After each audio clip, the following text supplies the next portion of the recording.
européens? Il y a des peuples européens. Il y a donc des démocraties nationales. Et c'est pas un drame.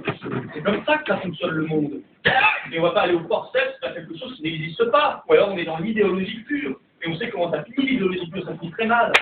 Ça finit très très mal. Alors, voilà ce que nous défendons. Quand on défend les frontières, on défend les frontières économiques, c'est-à-dire le protectionnisme face à la concurrence déloyale, ça n'a rien d'extraordinaire. C'est pratiqué par plus de la moitié des pays du monde. On ne peut pas se battre dans la compétition mondiale avec les mains attachées derrière le dos. Alors, on n'a plus de monnaie, on n'a pas de protectionnisme possible, on ne peut pas faire patriotisme économique, ça veut dire quoi? On ne peut pas faire en sorte, par exemple, que nos PME, nos artisans, soient prioritaires dans les marchés publics. C'est interdit par l'Union européenne. Je vous assure que vous allez au Canada, essayez quand vous êtes une entreprise étrangère d'avoir un marché public, c'est impossible. Ça ne me choque pas, moi. Ça ne me choque pas. Qu'ils donnent la priorité à leurs entreprises canadiennes et à l'emploi canadien, je trouve ça tout à fait normal.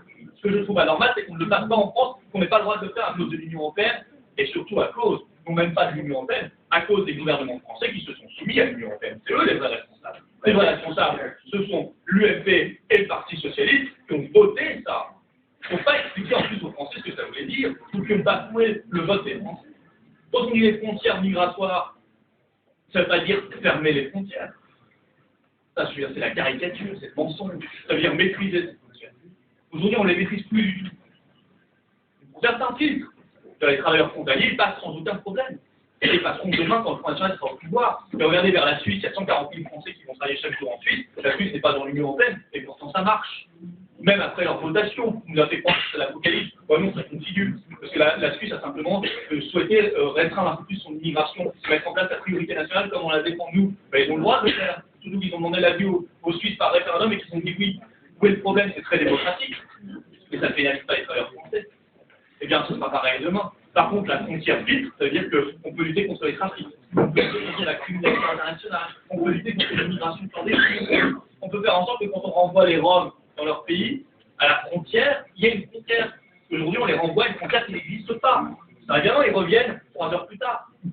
Au passage, ils ont eu le petit pactole, les 300 €. Je crois que c'est un principe de bon sens.